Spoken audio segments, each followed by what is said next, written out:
If you are new or new-ish to collecting crystals, this video is for you.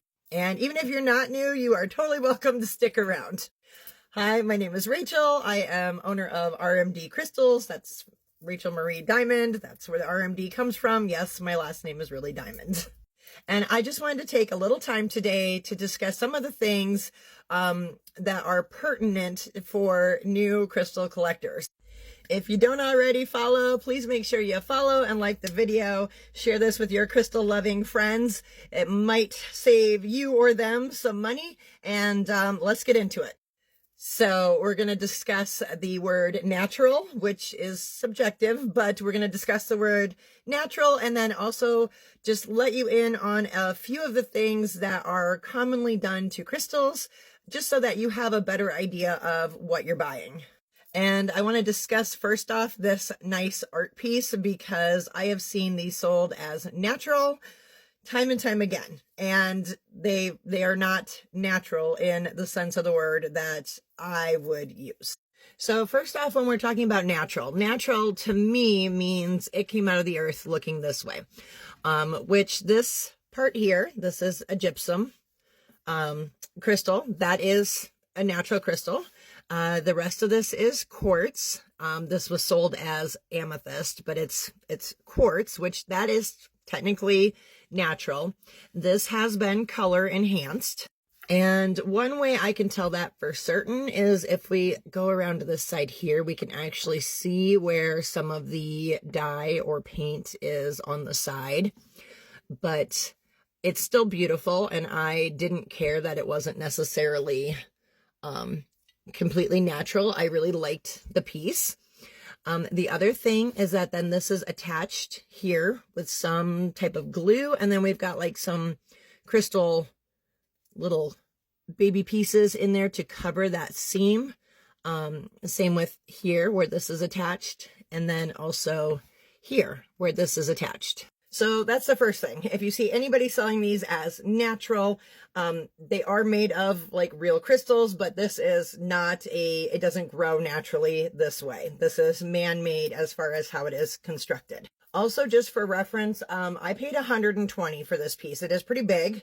And granted, like I knew it was not necessarily natural, but that is a fairly decent price for this. These are not worth like hundreds of dollars. Okay. I just realized that I've pulled way too many crystal examples for this video, so there will likely be a follow-up. Sticking with natural, let's move next to citrine versus heat-treated amethyst. So citrine and amethyst grow differently.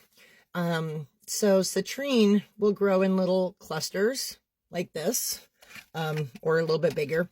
Amethyst, a lot of times we will see in like a geode form, and this is what they will use. They'll heat treat it, and then you will get this yellow, sometimes even like a burnt orange color, and it will be sold as citrine. But if it is in like a geode type form, that started out as amethyst. And because it's done so commonly, it's not necessarily disclosed that it's heat treated amethyst. And one of the reasons people might do this, as far as treating the amethyst, is that if the amethyst itself was lower quality to start with and couldn't be sold as is, then might heat treat it to try to make it more appealing. Treated, you end up with these interesting orangey yellow kind of tones. And then I've seen even as like a dark burnt orange looking color. To me, whenever I see it, I think burnt amethyst when it's that really super deep color. It can be still really pretty. It's just, this is not natural citrine, or at least it doesn't come out of the ground looking like this. A natural citrine is going to have a bit more of this kind of like a smoky yellow to it. Can even be more clear and a softer yellow. So like these two pieces here, these are ones that I have available for sale. And then this last example here, this is one that was gifted to me. This is definitely, it did not start out as a citrine. It just has an off color, and I don't know, once you've seen it for a while, you can kind of get a feel for what's going on with a piece. But The color's a bit off. This, I believe, has been heat treated to some degree, which this could have completely started out as a clear quartz or a smoky quartz, and heating it will actually clear up some of the inclusions in it. And then as you heat it, it turns a more yellow color. Another crystal that is commonly heat treated and not necessarily disclosed is going to be fire quartz. Fire quartz is one of my absolute favorites. It was a gateway crystal for me. This little tower is out of my personal collection. I personally like the darker color because I like the contrast with the white. And when they have this darker color like this, that is usually indicative of it being heat treated.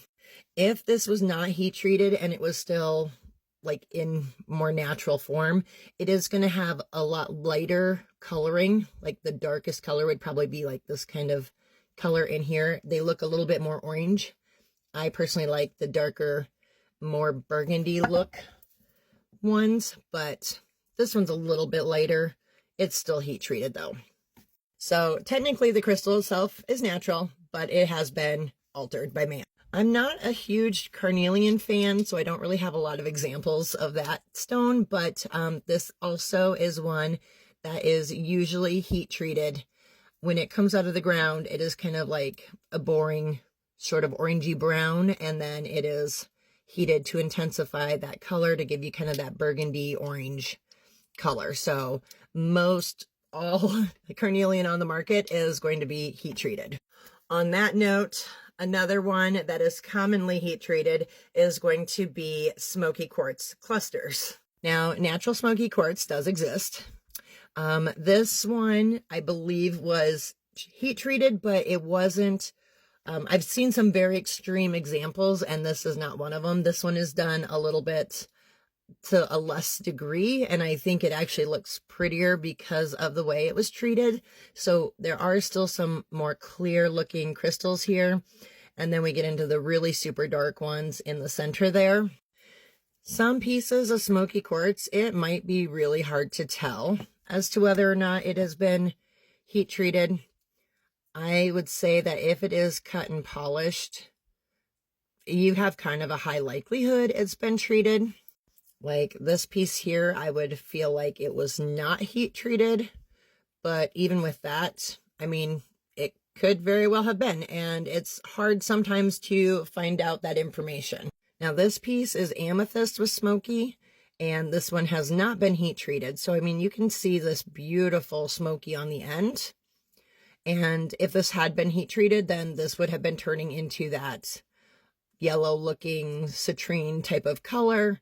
So you can tell like that this one has not been heat treated. One other thing real quick with this, if you see a seller having clusters like this and they are all like in a basket, in a box, kind of all just piled on top of each other, and they're pulling them out saying, hey, these are really good quality.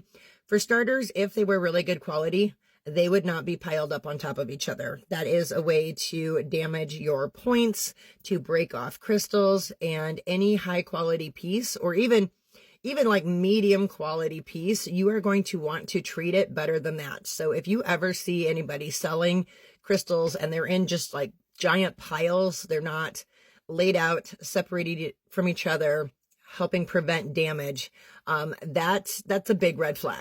Well, I think that's all I'm going to be able to fit into this video, so I will definitely be making a follow-up. In the meantime, if you have any questions, please leave a comment. And also, if something looks too good to be true, make sure you're asking questions. Leave wherever you're buying stuff from. Go check it out, research it a little bit, come back.